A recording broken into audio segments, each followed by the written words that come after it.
ஜெய ஜெய சங்கர ஹர ஹர சங்கர. ஸ்ரீ குருப்யோ நமஹ. இந்திரன் அனுப்பிச்ச தேவர்கள் எல்லாம் போய் காட்டுல தேடி பார்த்துட்டு அந்த காட்டுல என்ன ஒரு மகிமை இருக்கு அப்படின்றத சொல்றா. இங்க காட்டுக்குள்ள போய் பார்த்தோம், கதம்ப வனத்துக்குள்ள. அங்க ஒரு சிவலிங்கம் ஜோதி ஸ்வரூபமா அங்க இருக்கு. பக்கத்துல ஒரு நல்ல ஒரு குளுமையான தூய்மையான நீரையுடைய ஒரு தடாகம் ஒண்ணும் அங்க இருக்கு. நிறைய தாமரைகள் எல்லாம் பூத்திருக்கு அப்படின்னு சொன்ன உடனே இந்திரனுக்கு ரொம்ப சந்தோஷம். காதல் அப்படியே தேனை பாய்ச்சன மாதிரி இருந்தது. ஒரு சந்தோஷத்தோட ரெண்டு கையும் கூப்பி நேர போய் பாக்குறான். கிட்ட போய் பாக்குறான். அது என்ன அப்படின்னு பார்த்தா அந்த சுவாமி எப்படி இருந்தார் அப்படிங்கறது ஒரு வர்ணனையா நம்ம முதல்ல பார்த்தோம். இதுக்கு முன்னாடி பாடல்ல அருவமாகும் உருவமாகும் அரு உருவமாகும் எல்லாவற்றையும் கடந்ததாகும் உண்மையான வடிவமாக சச்சிதானந்த ரூபமாகும் எல்லா உயிர்களாகவும் அந்த உயிர்களுக்குள்ளே கூட அறிவாகவும் உணர்வாகவும் நிற்கிறான். அவன் எப்படின்னா பூல மனம் போல இருக்கான். சராசரங்கள் அனைத்தையும் தனக்குள்ளே அடக்கி கொண்டு இருக்கிறான். வேணுங்கும் போது வெளியில விடுறான், வேண்டாங்கும் போது உள்ளுக்குள்ள அவனை அடக்கிக்கிறான். உலகத்திற்கு அத்தனைக்கும் இவன் மூல காரணமாகவும் இருக்கான். அப்பேற்பட்ட சிவ கொழுந்தாக இருக்கக்கூடியவனை 1000 கண்களும் கொண்டு இந்த இந்திரன் பார்த்து ரசிச்சான் அப்படின்னு சொல்லி மகிழ்ந்தான், சந்தோஷம் அடைந்தான் அப்படின்னு சொல்லி அந்த பாடல பார்த்தோம். அவன் எப்படி பார்த்திருப்பான் அப்படிங்கிறத நம்ம கண் முன்னாடி கொண்டு நிறுத்துறார் தாய்மான சுவாமி. விண் நிறைந்த வெளியாய் என் மனவெளியில் கலந்து அறிவாம் வெளியின் ஊடும் தன் நிறைந்த பேர் அமுதாய் சதானந்தமான பெருந்தகையே நின்பால் உள் நிறைந்த பேரன்பால் ஊன் உருகி மொழி குழறி உவகை ஆகி கண் நிறைந்த புனல் உகுப்ப கரம் முகிழ்ப்ப அருளை கருத்தில் வைப்பான் அப்படிங்கிறார். அதாவது எப்படி ஆகாசம் பறந்து விரிந்திருக்கிறதோ, தனக்குள்ள எல்லாத்தையும் அடக்கி கொண்டிருக்கிறதோ, அந்த மாதிரியும் வெளியில இருக்கிற ஆகாசத்துல எல்லாம் என்ன மனவெளியிலும் கலந்து என்னுடைய அறிவாக ஆகி ஒரு குளுமையான நிறைந்த அருள் அமுதாகவும் இருந்து ஆனந்த வடிவமாகவும் விளங்கி அவனுடைய பேர்ல என்னுடைய மனதில ரொம்ப அடங்காத ஒரு அடக்க முடியாத ஒரு பேரன்பு பக்தி அப்படி உன்னுடைய ஊனும் உள்ளமும் உருக என்னுடைய வாய் மொழி எல்லாம் தடுமாறி குழறி அப்படியே உவகை பெருக்கால என்னுடைய கண் நிறைந்த அவனுடைய ரூபத்தை பார்த்து கண்ணீர் அப்படியே கொபு கொபு கொபுன்னு புனல்னா அருவி மாதிரி கொட்டும்படியாக அப்படி அந்த ஒரு உவகையாகி ஒரு உவகைன்னு ஒரு சந்தோஷம், அந்த பெரிய பெருத்த சந்தோஷத்தோட ஆக அப்படியே உடம்பெல்லாம் நடுங்கிறது. கைகள்லாம் அப்படியே கைகூப்பி என்ன பண்றதுன்னு தெரியாத மனது அப்படி இருக்கு. அப்படி விரும்பி தொழுமடியார் விழிநீர் மல்கி என்பர் பட்டர் கண்ணுல அப்படியே தண்ணீர் உகப்ப அப்படி பார்த்து உன்னுடைய அருளை கருதில் வைப்பான். உன்னை பார்த்த உடனே அப்படிப்பட்ட எப்பேற்பட்ட அருளை பொழிகின்ற உன்னுடைய கருணை இருக்கே, அதனால தானே இத்தனை எனக்கு கிடைச்சிருக்கு. அப்பேற்பட்ட கருணை மிக்க பெருமானே உன்னை நாங்க என்னென்னைக்கும் என்னுடைய மனசுல வச்சு நான் போற்றுவேன் அப்படின்னு அவர் சொல்றார். இவர் என்ன சொல்றாருனாக்க அருட்ஜோதி வள்ளலார் கிட்டத்தட்ட மந்திரமாய் பதமாய் வண்ணமாய் வளர் கலையாய் தத்துவமாய் புவனமாய் சந்திரனாய் இந்திரனாய் ரவியாகி தானவராய் வானவராய் தயங்கா நின்ற தந்திரமாய் இவை ஒன்றும் அல்லவாகி தானாகி தனதாகி தான் தான் என்று காட்டா அந்தரமாய் அப்பாலாய் அதற்கும் அப்பாலாய் அப்பாலுக்கும் அப்பாலாய் அமர்ந்த தேவா அப்படியே மொத்தத்தை அப்படி புழிஞ்சு கையில கொடுத்துட்டார். இதுதான் சிவன் அப்படிங்கிற மேல அவர் சொல்லிட்டார். வள்ளலாருடைய இதெல்லாம் கேட்கணுமான ஒருமையுடன் திருமலரடி நிற்கின்ற உத்தமர்தம் உறவு வேண்டும் உள்ளொன்று வைத்த புறமொன்று பேசுவார் உறவு கடலாமை வேணும்னு சொன்னார் இல்லையா. அவர் அப்பேற்பட்ட சொல்ற இந்த பரமேஸ்வரன் எப்படி இருக்கானா அப்படின்னாக்க மந்திரமாகவும் இருக்கான், இந்த மந்திரத்தினுடைய பொருளாகவும் இருக்கானாம். அப்புறம் எல்லா நிறைந்த வண்ணங்களாகவும் அவன் இருக்கு. 5 முகத்துக்கு 5 வர்ணம் சொல்லி இருக்கின்றார். 5 முகத்துக்கு 5 வர்ணத்தோட விளங்குபவனாய் வளர் கலையாய் அப்படி எல்லா கலைகளும் புதுசாக தோன்ற அப்படி வளர்கின்ற எல்லா கலைகளாகவும் தலையில வளர்ந்து கொண்டிருக்கிற கலையை சந்திர கலையை வைத்துக் கொண்டிருப்பவனாகவும் சந்திரனாய் இந்திரனாய் தத்துவமாய். தத்துவமாய்னா உட்பொருளாய், எந்த ஒரு மந்திரத்துக்கும் ஒரு தத்துவமாய்னா அதோட உள்பொருளாக விளங்கக்கூடியவனாய், புவனமாகி இந்த பூ உலகமும் ஆகி அவனே சந்திரனாகும், இந்திரனாகும், சூரியனாகும், வானவர்களாகும், தானவர்கள் ராட்சசர், அதுவும் அவனே தான். இப்படி தயங்கா நின்ற தந்திரமாய் எல்லாம் உள்ளுக்குள்ள விளங்கக்கூடிய மந்திர தந்திர யந்திர சாஸ்திரங்கள் அத்தனையும் தானே ஆகி, இத்தனையும் தானே ஆனா இவை ஒன்றும் அல்லவாகி, இது எதுவும் தானே இல்லை. கிருஷ்ணன் சொல்றாரு இல்லையா கீதையில, எல்லாம் என்னிடத்துல இருக்க, நான் அதுல இருக்கேன், எதுவும் என்கிட்ட இல்ல, நானும் அதுல இல்லை.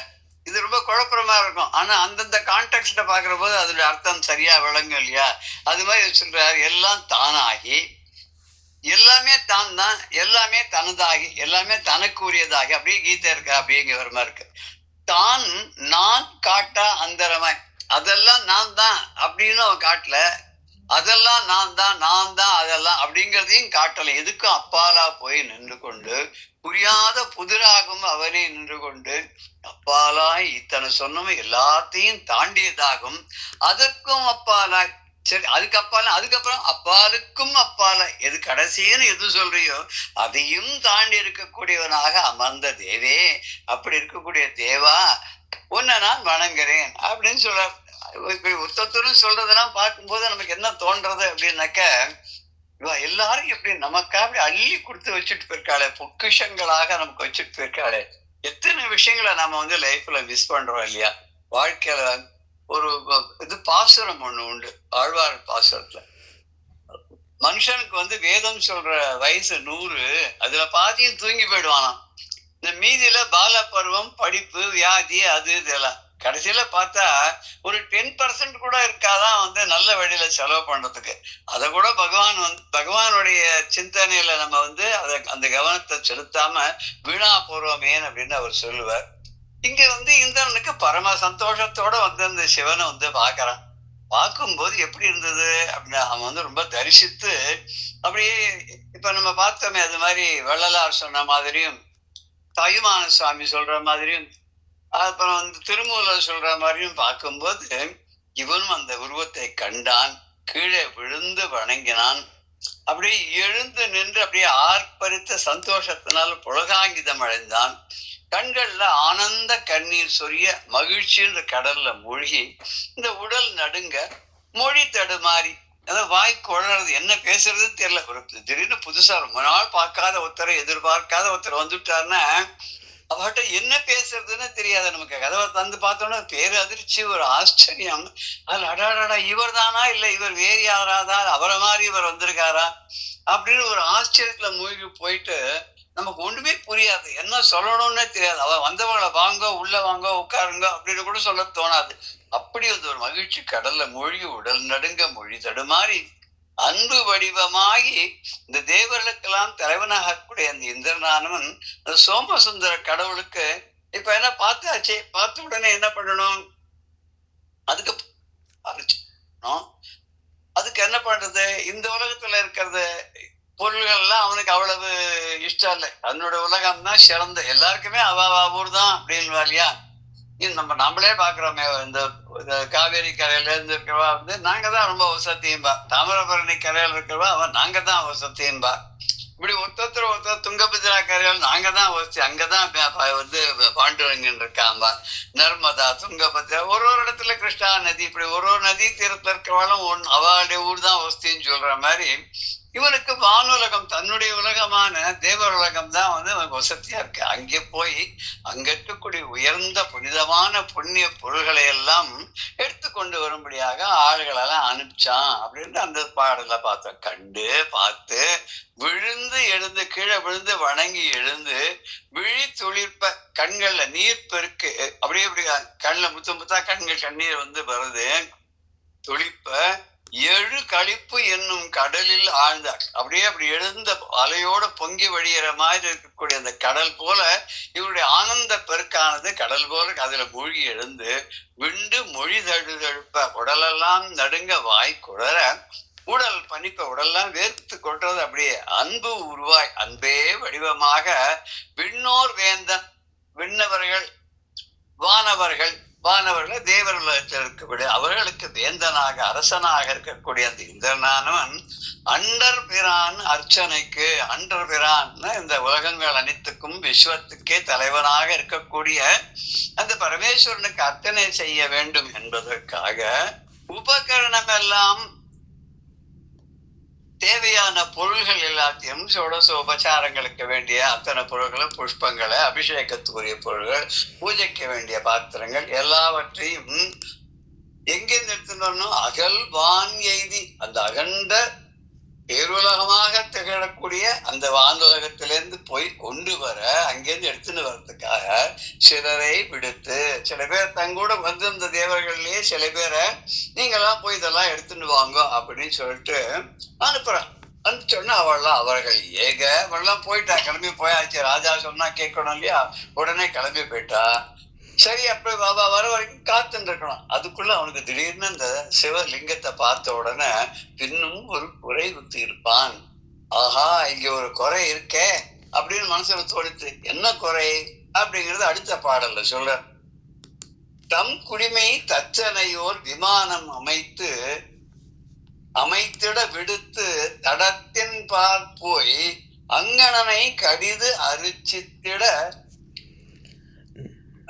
அரிய மலர் கிடையாது அயர்வான் அந்த சங்கேரி தண்டு இறை தடத்தில் அரண் அருளால் பல பரிதி சலதி ஒன்று பொங்கு கதிர் பரப்பி முளைத்தால் என்ன பொற்கமலம் பூப்ப கண்டான். அங்க பாக்குறான். என்ன பாக்குறான்? தம் குடிமை தச்சனை ஓர் விமானம் அமைக்க. இதுக்கு முன்னாடியே ஒரு சின்ன வேலை ஒண்ணு பண்றான். என்ன பண்றான்னா, அவன் கையில ஒரு கொடை வச்சிருக்கான், வெண்குற்ற கொடை ஒண்ணு வச்சிருக்கான். அது வந்துட்டு அதுல இன்னும் வரல. அந்த கையில வச்சிருக்க வெண்குற்ற கொடை வச்சிருக்கான். அவனுக்கு எல்லாம் பின்னாடி பிடிச்சுன்னு வந்துன்னு இருக்கா. இந்த காலை வெயில் அப்படியே வந்து அந்த சிவலிங்கத்து மேல விழற போது இவனுக்கு மனசு துடிக்கிறது. ஆகா, அந்த சிவன் வந்து அப்படியே ஒரு வெயில்ல வாடுறாரேன்னு சொல்லி தன்னுடைய கொடையை பிடிச்சுக்கிறான்னு ஒரு இதுக்கு அப்புறம் பின்னாடி வருதுன்னு நினைக்கிறேன். பார்ப்போம், அதையும் பார்ப்போம்.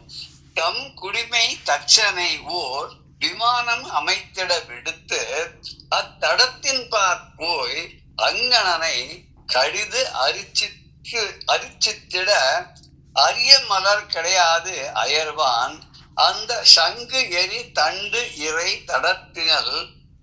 தடத்தில் அரண் அருளால் பல பரிதி சலதி ஒன்று பொங்கு கதிர்பரப்பி முளைத்தால் என்ன பொற்கமலம் பூப்ப கண்டான். தம் குடிமை, தன்னுடைய குடிமைன்னா தன்னுடைய கீழ் தன்னை சார்ந்த தன் குடிமக்களை சார்ந்த தன் குலத்திற்கு உரிய தன்குலம் தேவர் குலம், தேவர்களுக்கு தனி குலம். இந்த தனி குலமான தேவ தச்சன் இருக்கானே, அந்த தேவர்களுக்காகவே ஒருத்தன் இருக்கான், ஒரு தச்சன், தேவ தச்சன். அவ ஊர்ல பெரிய ஒரு அவனை என்னன்னு சொல்லலாம்னாக்கா, பெரிய நம்ம எல்லாம் இங்க தச்சன் அப்படின்னு ரொம்ப ஒரு இதுவா சொல்ற மாதிரி இருக்கு. பார்க்கறதுக்கு என்னவோ கொஞ்சம் கார்பெண்டர் அப்படின்லாம் சொல்றான். இப்ப எல்லாம் அப்படிலாம் சொல்றது இல்ல. அவெல்லாம் இன்டீரியர் டெக்கரேட்டர் அப்படின்னு பேர் வச்சுக்கலாம். அப்படி இன்டீரியர் டெக்கரேஷன் எல்லாம் பண்றாங்க. அப்படி சொன்னா அது ஒரு பெரிய மதிப்பா இருக்கு. செய்யற வேலை என்னவோ அது ஒண்ணுதான், ஆனா பேர் அப்படி இருக்கு. அப்படி தச்சனை, அந்த ஊர்ல இருக்கக்கூடிய தேவ தச்சனை, தேவர்களுக்கெல்லாம் தச்சனாக இருக்கக்கூடிய விஸ்வகர்மா, விஸ்வகர்மாவையும் சொல்ற, இன்னொருத்தன் இருக்காரு அவனையும் சொல்றான். அவன் யாரு? த்வஷ்டாங்கிறா இல்லைன்னா விஸ்வகர்மா. அரக்கர்களுக்கு தனியா மயன், அது மயன். பட் மயன் ரெண்டு பேருக்கும் செய்வான் போல இருக்கு. ஆமா, ஏன்னா மயசபை கட்டினது அவன் தான். யுதிஷ்டிரருக்கு வந்து ராஜசூயாக மயன் தானே பண்ணான் இல்லையா? துவாரகை நிர்மாணம் பண்ணி கொடுத்தது வந்து கிருஷ்ணவர்மா வந்து மயன் தானே. ஆமா, மயன். ஆமா ஆமா, மயன். இப்படி ரெண்டு பேர். இங்க தேவ தச்சனேன்னு அவர் வெறுமை அப்படியே விட்டார். இது யாரு தேவ தச்சன்? அவன் வந்து நீ மயன் ஆவனாலும் வச்சுக்கோங்க, இல்லைன்னா யார் அவைலபிளா இருந்தாலோ அது ரெண்டு பேர்ல யாரோ விஸ்வகர்மாவோ யாரோ வச்சுக்கோ அப்படின்னு சொல்ற மாதிரி தச்சனை ஒரு விமானம் அமைத்திட. அந்த சுவாமிக்கு மேல ஒரு விமானம், அதாவது ஒரு மண்டபம் மாதிரி எழுப்பி அதுக்கு மேல விமானம்ன்றது கூரை. அந்த கூரை ஒரு மினியா கோபுரம் மாதிரி இருக்கும். இதுல நிறைய அஷ்டாங்க விமானம், நிறைய விமானங்கள்லாம் சொல்ற, கஜபிருஷ்ட விமானம்லாம் சொல்ற. ஒரு ஊர்ல ஒரு கோவில்ல ஒரு மாதிரியாக அந்த விமானம் மேல இருக்கும். அப்படி ஒரு அருமையான ஒரு விமானம், இது வரைக்கும் காணாத, கண்டிராத, யாரும் பார்த்து வியக்காத அப்படிப்பட்ட மேல் விமானம்னா கூரை அப்படின்னு இந்த இடத்துல எடுத்துக்கலாம். ஒரு விமானத்தை செய்யுமாறு ஏவி எல்லாருக்கும் ஒரு ஆர்டர் தான் போட்டுருவார். இந்திரன் தானே தேவேந்திரன் தலைவன் இல்லையா, அதனால இவன் சொன்னா என்ன சொல்லுவான், தலைமையேற்கொண்டு அதை உடனே செய்யணும். உடனே தேவதச்சனை கூப்பிட்டு ஒரு விமானம் பண்ணு அப்படிங்கிற விடுத்து அவனுக்கு ஆர்டர் போட்டுட்டு தடத்தின் போய் அந்த சிவலிங்கம் இருக்கக்கூடிய தடம் தான் அந்த பக்கத்து குளக்கரை, அதுக்கு போய் அது பக்கத்துல போய் நிக்கிறான். போய் என்று சுத்தி முத்தும் பாக்குறான். அங்கணனை கடிது அரிச்சித்திட.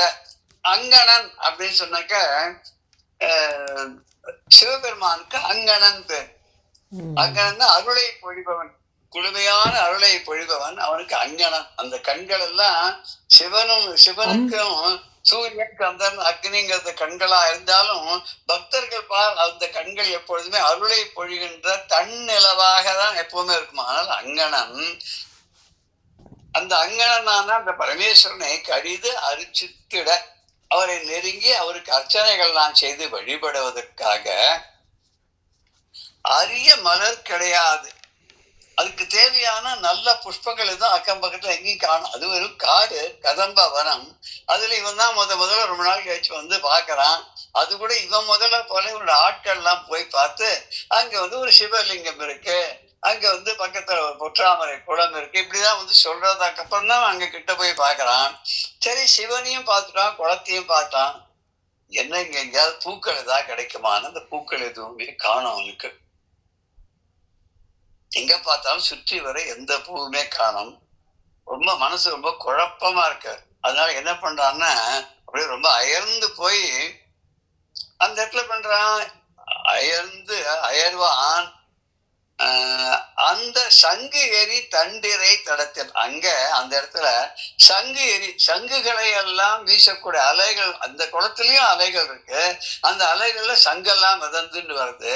அப்படி சங்கெல்லாம் மிதந்து வரக்கூடிய அலைகளோடு கூடிய அந்த தண்டிரை தடத்தில் சங்கரி தண்டிரை தன் திரைன்னு குளுமையான அலைகளோடு கூடிய, சங்கை எல்லாம் சுமந்து வரக்கூடிய அலைகளோடு கூடிய தடத்தில் அரண் அருளால், அந்த தடத்துல அந்த குடத்துக்குள்ள அரண் அருளால், அரண் அந்த பரமேஸ்வரனுடைய அருளாலேயே, அவனுடைய அருளாலே தான் அந்த இடத்துல வர முடிஞ்சது பார்க்கறதுக்கு.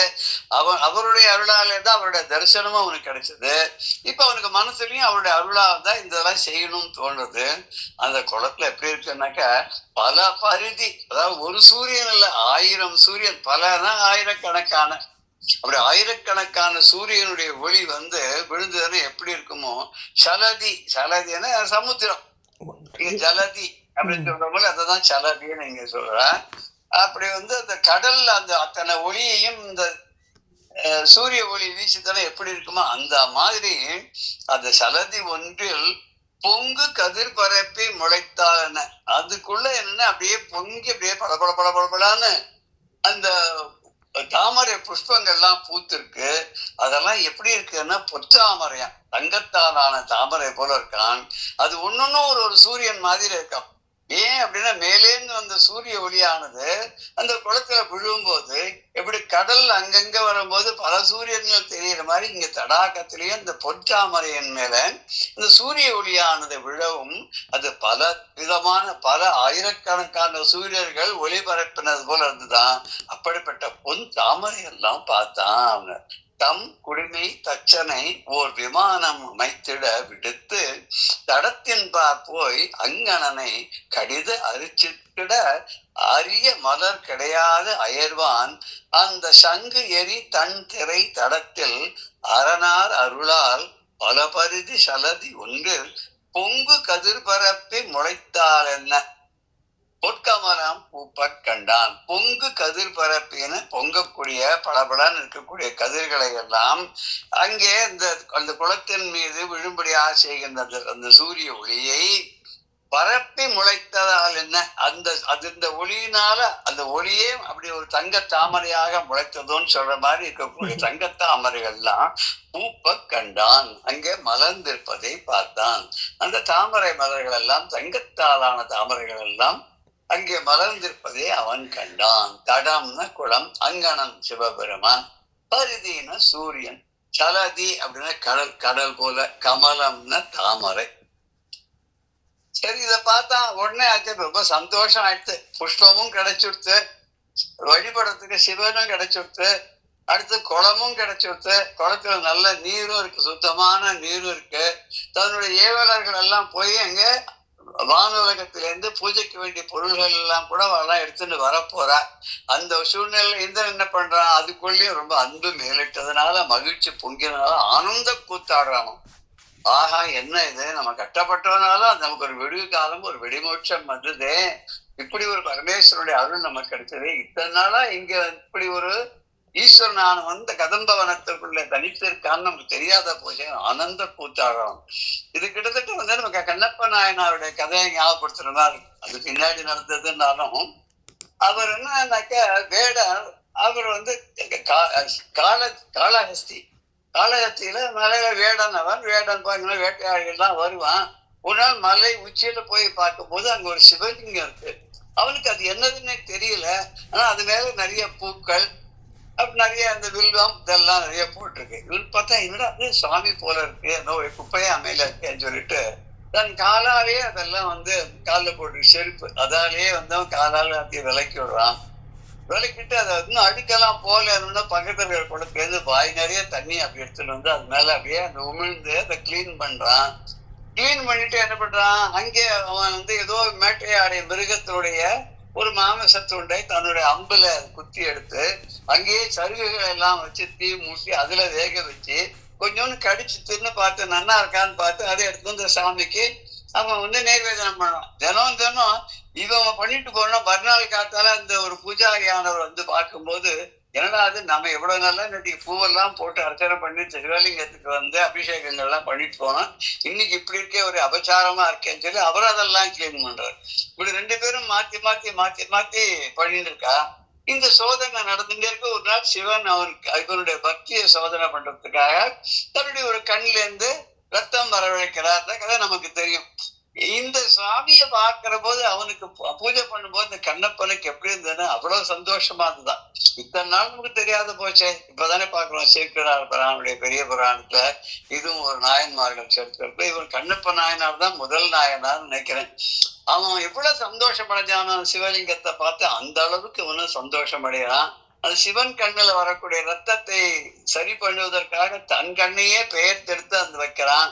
அவர் சோதனை பண்றதுக்காக ரெண்டாவது கண்ணுலயும் நீர் வரவழைக்கும் போது அவன் ரெண்டாவது கண்ணை எடுக்க போறதுக்கு எப்படி வைக்கிறத இடம் தெரியணுமே, அதுக்காக என்ன பண்றான், அந்த எந்த கண்ணுல ரத்தம் வருதோ அந்த கண்ணுல தன்னுடைய காலை தூக்கி வச்சுட்டு தன் கண்ணை பிடுங்க போகும்போதுதான் நெல்லு கண்ணப்ப அப்படின்னு சொல்லி சிவனே எதிர வந்து காட்சி கொடுத்து அவனுக்கு நல்ல கதியை கொடுத்தாரு நம்ம பாக்குறோம். அதே மாதிரி இங்கேயும் இந்திரனானவன் காட்டுக்குள்ள வந்து தேடி இப்படி ஒரு சிவலிங்கத்தை கண்டு பக்கத்துல ஒரு குளத்தையும் பார்த்து அதுல பொற்றாமரைகள்லாம் இருக்கிறத பார்த்து ரொம்ப சந்தோஷத்தோட என்ன பண்ணான்னா, ஆஹா, இப்படி பொன்னாலான தாமரைகள் பூத்திருக்கக்கூடிய இந்த குளத்துக்கு பொற்றாமரை அப்படின்னு பேர் வச்சானோ.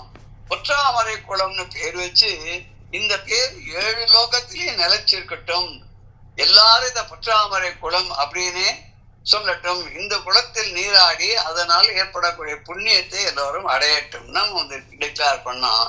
முதல்ல இவனே இறங்கி என்ன பண்ணா, இந்த பொற்றாமரை குளத்துல நீராடி அங்க இருக்கிற மலர்களை எல்லாம் பறித்து கொண்டு, ஏன்னா ரொம்ப சுலபமா அங்கே கிடைச்சிருச்சு உனக்கு, அந்த தங்க தாமரை மலர்களை எல்லாம் பறித்து கொண்டு வந்து எப்பேற்பட்ட கடவுள் தன்னை தொடர்த்தி கொண்டு வந்த பிரம்மஹத்தி தோஷத்தை நீங்காத பாவத்தையே விலக்கிய தன்னுடைய பழியை தீர்த்த அந்த பெருமானுக்கு முழு முதலாக இருக்கக்கூடிய எல்லா விதமான நோய்க்கும் பவ நோய்க்கும் மருந்தாக இருக்கக்கூடிய அந்த இறைவன் கிட்ட வந்து இந்த பூவெல்லாம் போடணும்.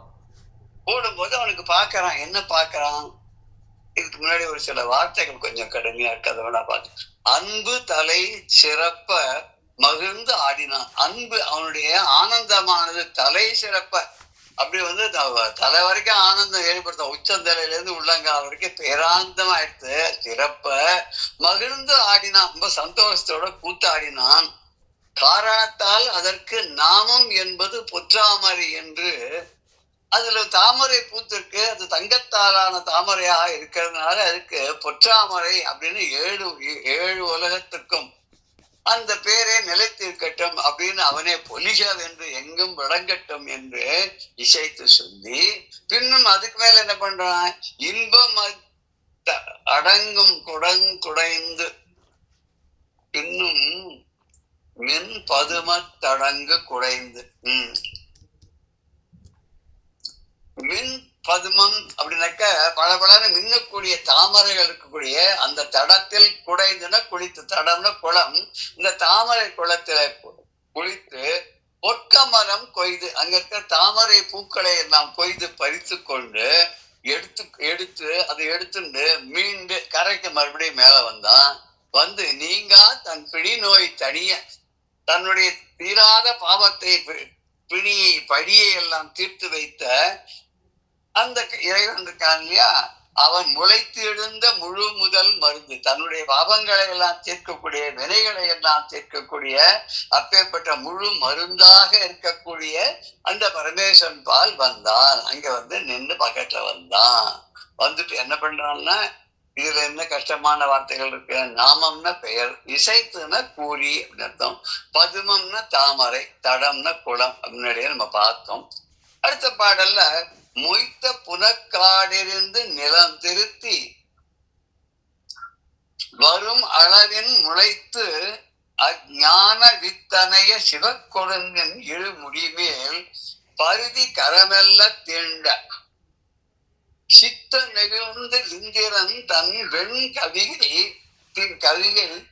திங்கணி கடல் செய்வான் உள்ளம் வைத்தனை போதி ரவி மண்டலம் போல் இழிந்ததொரு மணி விமானம்.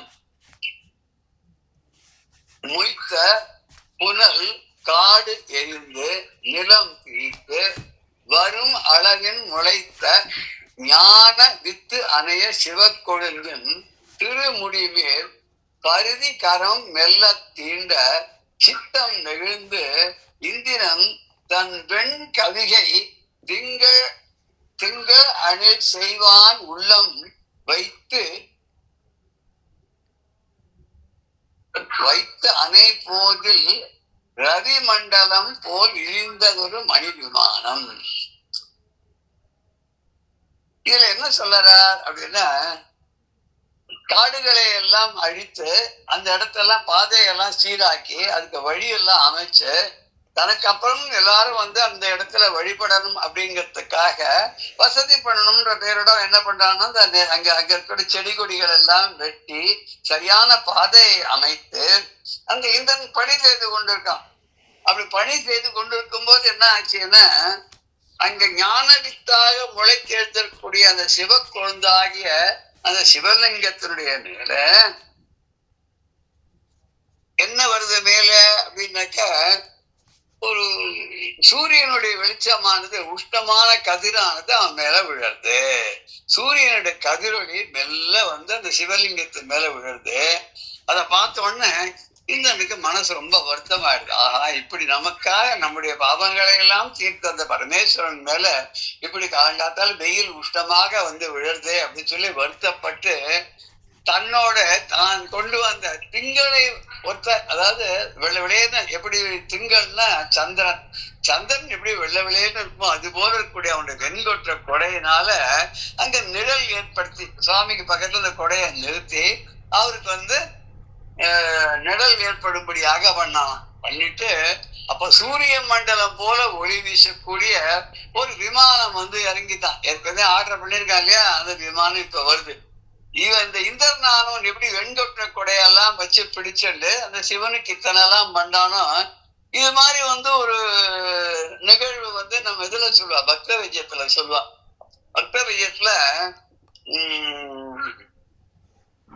சமர்த்த ராமதாசர் சிவாஜியோட குரு.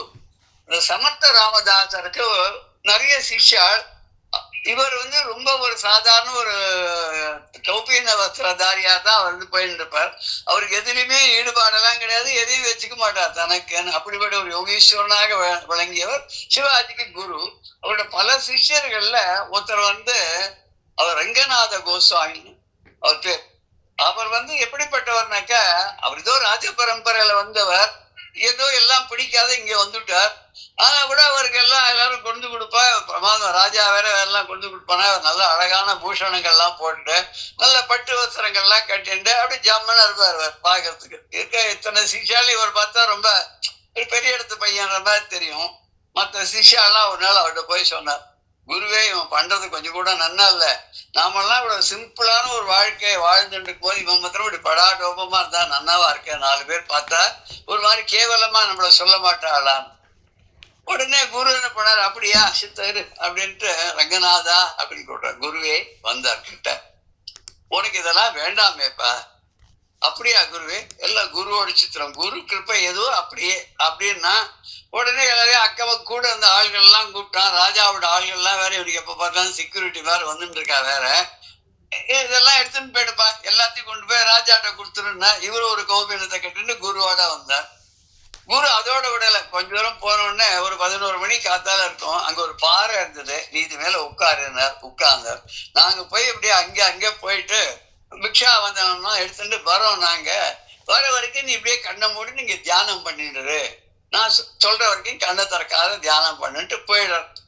மணி 10-10:30 மணிக்கு போனா 11 ஆச்சு, 12 ஆச்சு, 1 மணி ஆச்சு, 2 மணி ஆச்சு, அப்பதான் வரப்போறார். அதுக்குள்ள அந்த பக்கம் காட்டுல வேட்டைக்கா வந்த சிவாஜி மகாராஜா அந்த பக்கம் வர, தள்ளி இருந்து பார்த்தா அப்படியே சும்மா தேஜஸ்வியா உட்கார்ந்து இருக்கார் அந்த ரங்கநாத கோஸ்வாமி. ரொம்ப யங்ஸ்டர் அவர் அப்படி உட்கார்ந்துட்டு அப்படி கண்ணை மூடி தியானத்துல தபஸ் இருக்கா. மேல அப்படியே வெயில் அடிக்கிறது, 2 மணி வெயில்லாம் எப்படி இருக்கும் அப்படி இருக்கு. நேரம் அங்கேருந்து வர்றாரு. அடாடாடாடா, நம்ம குருவுடைய சிஷ்யர் இல்லையா, நமக்கு அடுத்த குரு ஆச்சே இவர், இவர்னு இப்படி வெயில்ல காயறாருன்னு தன்னுடைய வெண்கொற்ற கொடைய அவனே பிடிச்சோன்னா நான் பக்கத்துல நின்னுண்டு தன்னுடைய ஆட்கள் எல்லாம் பக்கத்துல நிக்க வச்சு அவருக்கு வந்து விசிறு சொன்னானா. அப்புறம் கொண்டு வந்த பழங்கள் அங்கங்கிருந்தா பறிச்சுட்டு வந்த காட்டுல இருந்து இந்த பழங்கள் கனி வகைகள் எல்லாம் ஒரு பெரிய தட்டுல வச்சு அவர் முன்னாடி ஒரு கண்ணை முடிச்சுக்கிற போது சாப்பிட்டோன்னு வச்சானா. அவனோடு கூட வந்த யானை குதிரை எல்லாத்தையும் 2 பக்கமும் பாதுகாப்பா நிக்க வச்சானா. குருவும் மற்ற சிஷ்யாலும் அப்பதான் அங்க வர. வந்து பார்த்தா இங்க என்னடானா அதே ரங்கநாத கோஸ்வாமி கண்ணா மூடிட்டு தபஸ்ல இருக்கார். சுத்தி வர ஆட்கள், ராஜாவுடைய ஆட்கள்லாம் வந்து சேவகம் பண்றார். ராஜாவே வந்து வெண்கொற்ற கொடையை பிடிச்சுட்டு இருக்கார் நிழலுக்காக. இது என்னது ஆச்சரியமா இருக்கு, தட்டு தட்டு அவர் சாப்பிடறதுக்கு பழ வகைகள்லாம் வச்சிருக்கா, யானை குதிரை எல்லாம் பக்கத்துக்கு ராஜகுமாரனுக்கு நடக்கிற மாதிரி நடக்கிறதே. உடனே குரு சொன்னாராம் மத்த சிஷ்யால பார்த்து, நீங்க ஏண்டா அவனை பார்த்து பொறாமப்படுறீங்க, அவன் எங்க இருந்தாலுமே ராஜா மாதிரி இருக்கிறதுக்காக அவனுக்கு பாண்டுரங்கன் அருள் பண்ணிருக்கான், அதனாலதான் அவன் அப்படி இருக்கான். அவனுக்குன்னு இதுல எந்த ஈடுபாடும் கிடையாது. அவ கொடுக்கறான் வாங்கிக்கிறான், வேண்டான்னு நான் வேண்டான்னு திருப்பி கொடுத்துட்டான். இப்ப நான் வேண்டான்னு சொல்லி வேண்டான்னு அனுப்பிச்சாலும் கூட இவனுக்கு வந்து பகவான் எழுதியிருக்கா இதெல்லாம் அவன் அனுபவிக்கணும்ன்ற ஒரு பிராரப்தம் இருக்கிறதுனால ஒரு பிராப்தி கிடைக்கிறது அவனுக்கு. திருப்பியும் அப்படியே இதெல்லாம் வேண்டான்னு அனுப்பிச்சானோ அத்தனையும் திரும்பி வந்துடுத்தான். அது மாதிரி எப்படியே சிவாஜி மகாராஜாவே வெண்கொற்ற கொடையை பிடிச்சு கொண்டு நின்ன மாதிரி இப்ப இந்திரன் வந்து வெண்கொற்ற கொடையை பிடித்து கொண்டு அந்த சிவனுக்கு அவன் மேல நிழல் வரும்படியா அப்படி நின்றுட்டு இருக்கான். அதான் இந்த பாடல நம்ம சொல்றோம்.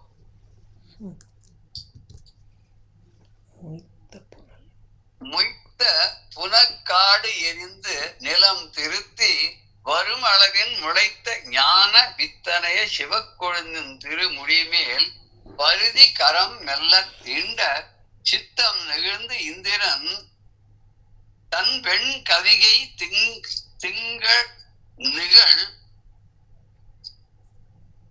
செய்வான் உள்ளம், திங்கள் நிழல் செய்வான் உள்ளம் வைத்து அனைப்போதில் ரவி மண்டலம் போல் இழிந்ததொரு மணி விமானம். இதனுடைய பதவானுடைய அர்த்தத்தை நம்ம இப்ப பார்க்க போறோம். 427 இல்லையா, 424.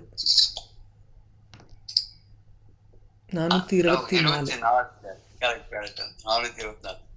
மொய்த்த புனக்காடிருந்து நிலம் திருத்தி. மொய்த்த, ரொம்ப மொய்த்தான ஈ வந்து மொய்க்கிறதுன்னு சொல்ல முடியாது. அப்படின்னா நிறைந்த அதிகமான ஈக்கள் வந்து ஒரே இடத்துல வந்து கூட்டமா இருந்தா மொய்க்கிறதுன்ற மாதிரி இங்க மொய்த்த புனக்காடு எரிந்து. மொய்த்தன நெருங்கிய மரஞ்செடிகளை எல்லாம் உடைய அந்த காடுகளை எல்லாம் எரிந்து அப்படியே திருத்தி வெட்டி நிலம் திருத்தி வரும் அழகு. அந்த நிலத்தை எல்லாம் சரியானபடியான பாதைகள் எல்லாம் அமைத்து அதுக்கு நல்ல வழிகள் எல்லாம் ஏற்படுத்தி கொடுத்து வேண்டாதவற்றை எல்லாம் நீக்கி வசதி எல்லாம் பண்ணி கொடுத்து பக்தர்கள் வந்தா வழிபடத்துக்கு உண்டான வசதிகள் எல்லாம் பண்ணி கொடுத்து இதெல்லாம் செஞ்சுட்டு இருக்கான். செஞ்சுட்டு இருக்கும்போது முளைத்த ஞான வித்து அணைய, அங்க எப்பேற்பட்ட ஒரு ஞானமே தோன்றிய ஞான ஒரு விதையாக ஞானத்தை ஏற்படுத்தக்கூடிய விளைவிக்கக்கூடிய வித்தாக அங்க சிவக்கொழுந்தன் திருமுடிவில் அங்க கூடிய சிவபெருமான் தன்னுடைய பரிபாபங்களை எல்லாம் தீர்த்தவர், ஞானமே வடிவாக வழங்கக்கூடியவர்.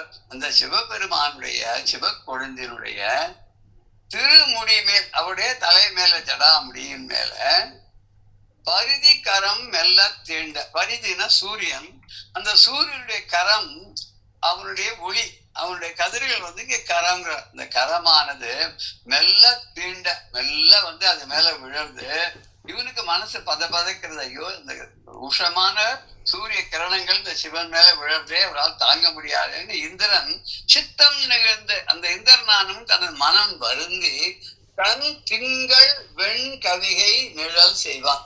தன்னுடைய திங்கள் சந்திரனை போல வெண்மையாக இருக்கக்கூடிய வெண் கவிகை, வெண்மையான கொடையை, வெண்கொற்ற கொடையை நிழல் செய்வான். அதை வச்சு சந்திரன் போல இருக்கக்கூடிய விளைவிலேன்னு இருக்கக்கூடிய தனது வெண்கொற்ற கொடையை வச்சு நிழல் செய்ய அந்த சிவபெருமானுக்கு சிவலிங்கத்துக்கு வெயில் தாக்காவண்ணம் செய்ய உள்ளம் வைத்தனன் இப்படி பண்ணணும்னு நினைச்சு கொடை எடுத்துன்னு போய் அங்க வச்சுட்டு அப்படி வைக்கணும்னு போறான். அப்ப ஒரு ஆச்சரியம் அவனுக்கு. அப்போது இரவி மண்டலம் போல், அந்த சமயத்துல ரவி மண்டலம் சூரிய மண்டலமே வந்து பூமியில இறங்குற மாதிரி இருந்துதான். என்ன இருந்தது? ஒரு மணி விமானம் விழுந்தது. ஒரு மாணிக்கத்தினால் செய்யப்பட்ட மணி விமானம், அழகான ஒரு விமானம் ஒன்று வந்து இறங்கிட்டு அப்படின்னு. அது எப்படி இருந்தது அப்படிங்கிறது அடுத்த பாடல்ல சொல்ல போறேன். கிரி எட்டும் என மழையை கிழித்து எட்டும் புழைக்கை மதிகீட்டு கோட்டு கரி எட்டும் சினமரங்கள் நாலெட்டும் எட்டெட்டும் கணமும் தாங்க விரி எட்டு திசை பரப்ப மயன் நிர்மித்து உதவிய அவ்விமானம் சாத்தி அரி எட்டும் திருவுருவ பரஞ்சுடரை அர்ச்சிப்பான் ஆயினே. அந்த விமானம் எப்படி இருந்தது அப்படின்றத அதை எப்படி சமர்ப்பணம் பண்ணாங்கிறத இந்த 425வது பாடல்ல சொல்றாரு. அது எப்படி இருந்தது? அந்த அழகா வர்ணிக்கிற ஒரு அழகு இருக்கு இல்லையா?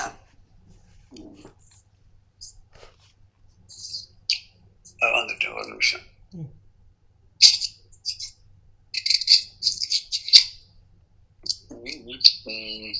இதுல 8 8 8ன்னு அந்த 8 யூஸ் பண்ணிருக்காரு நிறைய.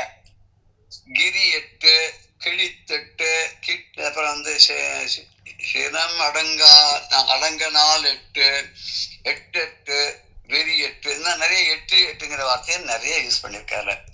8 மலைகள் அப்படின்னு கூறும்படியாக மேகத்தை கிழித்து, அந்த மேகத்தை கிழித்துனா மேகம் வரையும் எட்டக்கூடிய நீண்ட தும்பிக்கைகளை உடைய யானைகள். அது வந்து 8. அது ஒண்ணுன்னா மலை மாதிரி இருக்கா அந்த யானைகள். அப்புறம் பிறைச்சந்திரனோட பிளவு போன்ற கொம்பை உடைய அந்த யானைகள். அந்த யானை எப்படி இருக்குன்னா தும்பிக்கை வந்து மேகத்தை கழிச்சுன்னு போற அளவுக்கு உயரமா இருக்கு. அதோட கொம்புகள்லாம் பிறைச்சந்திரன் மாதிரி பாக்குறதுக்கு இருக்கு. நீண்டு இருக்கு, வளைந்த கொம்புகளை உடையதாக இருக்கு. 32 சிங்கங்கள் அதுல இருக்கு. 32 சிங்கங்கள்ல சிம்மாசனம் சொல்ற சிங்கங்கள் 32 சிங்கம் இருக்கு. எல்லாம் அப்படியே கோபத்தோடு கூடிய சிங்கங்கள் போல அது இருக்கு. அப்புறம் 64 சிவ கணங்கள் வந்து தாங்கிறதா அந்த விமானத்தை. அந்த விமானத்துடைய டிஸ்கிரிப்ஷன் சொல்லிட்டு வர 8 திக்குகளிலும் நிறைந்திருக்கக்கூடியதாக அந்த தேவ தச்சனால செஞ்சு கொடுக்கப்பட்ட அந்த விமானம் இருக்கு. அது அந்த இந்திரன் என்ன பண்ணா, அந்த விமானத்தை அந்த சுவாமிக்கு படைச்ச அந்த தூண்கள் எல்லாம் எழுப்பி இந்த யானை அட்ட திக்கஜங்கள்லாம் தாங்க நிக்க முடியா பண்ணி அதுக்கு மேல விமானத்தை எல்லாம் வச்சு அங்க 8 திரு உருவங்களை உடைய பரஞ்சோதியை அர்ச்சிக்க தொடங்கினான் அப்படின்னு இந்த பாடல்ல சொல்லு. 8 திரு உருவங்களுக்குடைய அந்த பரஞ்சோதியாக இருக்கக்கூடிய அந்த பெருமானை, சிவபெருமானை வணங்கினான், அர்ச்சித்தான், அர்ச்சித்து பூஜை செய்தான் அப்படிங்கிறதாக இந்த பாடல் சொல்றது. இதையும் பார்த்துருவோம் நம்ம. 8 கிரியும் என 8 மலைகள் இறங்கியிருக்கு அப்படின்னு சொல்லும்படியாக மழையை கிழித்து 8, அதாவது ஆகாசத்தினுடைய மேகத்தையே தன்னுடைய துதிக்கையை நீட்டி அதை கிழிக்கக்கூடிய அளவுக்கு ஓங்கக்கூடிய தொலைகளே உடைய தும்பிக்கை. அந்த யானையுடைய தும்பிக்கையில 2 தொலை இருக்கு. அது வழியாதான் மூச்சு விடுறது, மூக்கு நுனியதுக்கு. அது வழியாதான் தண்ணியை உறிஞ்சி அப்புறம் வாயில விட்டுக்கிறது இல்லையா, 2 தடவை குடிக்கிறது. அதுக்கு ஏதோ ஒரு பேர் கூட இருக்குல்ல, 2 தடவை குடிக்கிறதுனாலதான் அந்த யானைக்கு அந்த பேரு சொல்லுவா, த்விபஹா. நாராயணியத்துல கூட அவர் 2-3 இடத்துல யூஸ் பண்றாரு. அப்படிப்பட்ட அந்த துதிக்கையுடைய யானை. ஆமா ஆமா, என்னமா துவாபியாம் பிபத்தின்னு. துவாபியாம் பிபத்தி. அதனால 2 தடவை குடிக்கிறதுன்றதுனால அப்படின்னு அர்த்தம் இல்லையா. மரங்களுக்கு கூட அது மாதிரி ஏதோ பேர் உண்டு இல்ல, காலால குடிக்கிறதுனால அதுக்கு பாதபகா. பாதபகா, ஆமா, பாதத்தினால குடிக்கிறதுனால பாதபகா. அவையார் ஒரு பாடலை சொல்லும் போது, நன்றி ஒருவருக்கு செய்த கால் அந்நன்றி என்று தருவர் என்றிருக்க வேண்டாம் தொல்லுலைகள் நின்று தளரா வளர்த்தெங்கு தானுண்ட நீரை தலையாலே தான் தருவதால் அப்படின்போம். இந்த வளர்ந்த தென்னை மரம் இருக்காது, 10-12 வருஷம் கழிச்சுதான் இப்பெல்லாம் 6 மாசத்துல காய்க்கிற மரம் எல்லாம் வந்துடுச்சு. அப்பெல்லாம் 10-12 வருஷம் வளர்த்தா அப்புறம் அது பெருசாகி மேல காயெல்லாம் காய்க்கும். அது தான் காலால குடிக்கிற தண்ணி எல்லாம் அந்த தலையால இளநீரா கொடுத்துருமா. அது மாதிரி நல்ல வாழை செய்யற உபகாரம் பிற்காலத்துல அப்படியே பிரதிபலன் பார்க்காத எல்லாத்தையும் நல்ல வட்டி சேர்த்து நமக்கு திருப்பி கொடுத்துடுவா அப்படின்னு சொல்லி அந்த இதுல சொல்லுவேன். இங்க அந்த யானையுடைய துதிக்கையானது மேல போய் கிழிக்கக்கூடிய அளவுக்கு இருக்கக்கூடிய அந்த மேகங்களை தொடக்கூடிய அளவு நீளமான தும்பிக்கை உடையது. மதிகீற்று கோட்டு, சந்திரனோட பிளவு போல மதி கீற்று, மதினா சந்திரன், அதனுடைய கீற்று போல வளைந்து இருக்கக்கூடிய கோட்டுன்னா கோடு அப்படின்றதுக்கு இது அதுக்கு என்ன சொல்றது, கொம்பு, தந்தம். கொம்பினை உடைய கரி 8 யானைகளுங்க. இன்னைக்கும் பார்த்தா அந்த மதுரையில சோமசுந்தரருடைய இதுல சுத்தி வரும்போது பிராகாரத்துல 8 யானைகள் இருக்கு அப்படின்னு சொல்லுவா. 4-8 சினம் அடங்கும், 4-8 32 சினம் அடங்கலும் கோபத்தோடு கூடிய சிங்கங்களும் 8 கணமும் 8 64 சிவகணங்களும் தாங்கிறது அந்த விமானத்தை. விரி 8 திசை பரப்ப, விரிந்த 8 திசைகளிலும் பரவி நிற்கக்கூடியதாக மயன் நிரூபித்து உதவிய அந்த தேவதனால் ஆக்கி கொடுக்கப்பட்ட அந்த விமானத்தை அரிசாத்தி அப்படின்னு விமானத்தை இந்திரனானவன் அங்கு அர்ப்பணம் செய்து 8 திருவுருவ பரஞ்சுடரை 8 திருவுருவங்களை உடைய அந்த பரஞ்சோதியான அந்த சிவனை அர்ச்சிப்பானாயினன், அவனை அர்ச்சிக்க செய்தான்.